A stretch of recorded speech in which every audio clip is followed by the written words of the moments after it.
कहा जाता है कि लाइफ में हर किसी को कुछ ना कुछ अपना जीवन में चॉइस होता है, चाहे वो संगीत की दुनिया हो या इंजीनियरिंग डॉक्टरी की।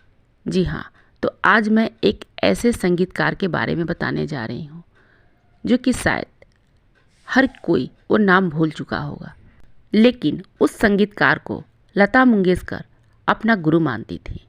जी हाँ, 40-50 के दशक में हिंदी फिल्मों में संगीत का एक सुनहरा दौर चला था और उस दौर के सबसे बड़े जादूगर थे संगीतकार के सी रामचंद्र। उनकी संगीत के धुन में एक ऐसी जादू होती थी जो सुनने वाले उस संगीत के मोह में खुद ब खुद खींचे चले आते थे। उस जमाने में लता मंगेशकर अपना गुरु मानती थी उन्हें। कहा जाता है कि लता मंगेशकर रात रात भर जागकर सी रामचंद्र के पास बैठकर हर गाने की डिटेल सुना करती थी।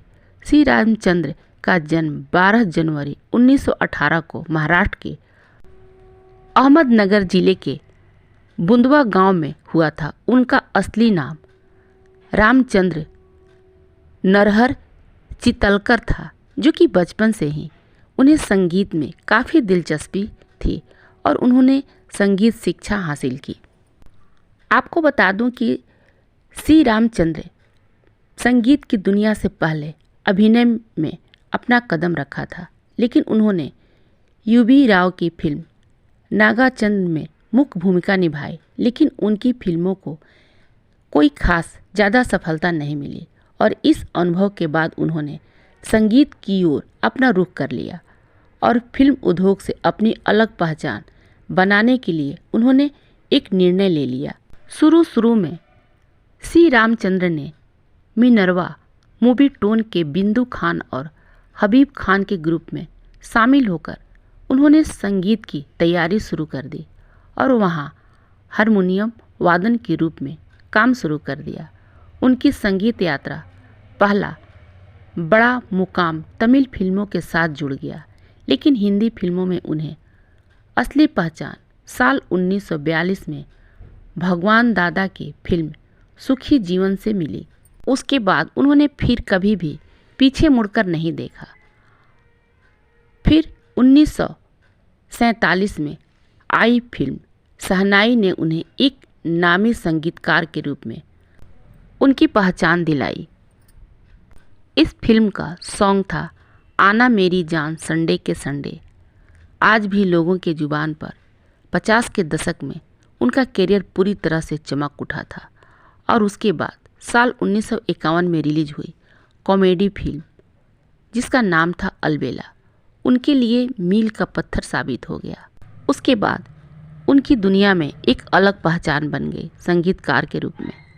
अलबेला मूवी का सॉन्ग आज भी लोग गुनगुना ही लेते हैं, जो पुराने सॉन्ग के सुनने वाले शौकीन हैं। अलबेला मूवी का सॉन्ग था जो कि 16 जो भड़के दिल मेरा धड़के, उसके अलावा था ये भोली सूरत दिल के खोटे।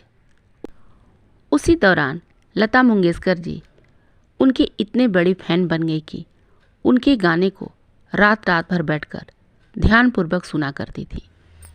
सी रामचंद्र के संगीत में सबसे बड़ी बात ये थी कि उनका हर गाना में जो प्रयोग करते थे वे पश्चिमी संगीत वाद्यों जैसे ट्रम्पेट, बोंगो, आल्टो सैक्स, हारमोनियम का और यहाँ तक कि सीटी को भारतीय संगीत में जोड़ते थे और उन्होंने कभी भी गाने को एक ही राग में उन्होंने नहीं सीमित रखा। उनके संगीत में अलग अलग गानों का मिश्रण हुआ करती थी, जो कि पश्चिम संगीत के तत्वों का संतुलन को इसे और ख़ास बना दिया करता था। उन्होंने लगभग 150 फिल्मों में संगीत दिया और उन्होंने हिंदी के अलावे मराठी, तमिल, तेलुगु और भोजपुरी फिल्मों में भी अपना संगीत दिया। इसके सबसे बड़ी मशहूर संगीत में टॉप गाना माना जाता है देशभक्ति गाना, जो कि था ए मेरे वतन के लोगों, जो कि इस गाने को सुनकर प्रधानमंत्री जवाहरलाल नेहरू की भी आंखें नम हो गई थी। उनके संगीत योगदान के लिए उन्हें कई पुरस्कार भी मिले थे। जो कि संगीत प्रेमियों ने उन्हें हमेशा सराहा। इस महान संगीतकार ने इस दुनिया को 5 जनवरी 1995 को अलविदा कह दिया। उनकी धुनें, उनकी आवाज़ें आज भी हर पुराने गाने सुनने वाले के दिलों में गूंजती है। इस महान संगीतकार के लिए एक लाइक तो ज़रूर बनता है। यदि मेरी वीडियो पसंद आती हो तो मेरे चैनल को लाइक और सब्सक्राइब ज़रूर कीजिएगा, ताकि हमें और भी प्रोत्साहन मिल सके और आप लोगों के लिए और मैं वीडियो लेकर आ सकूं। तब तक के लिए हमें आज्ञा दीजिए नेक्स्ट वीडियो के लिए। Thank you.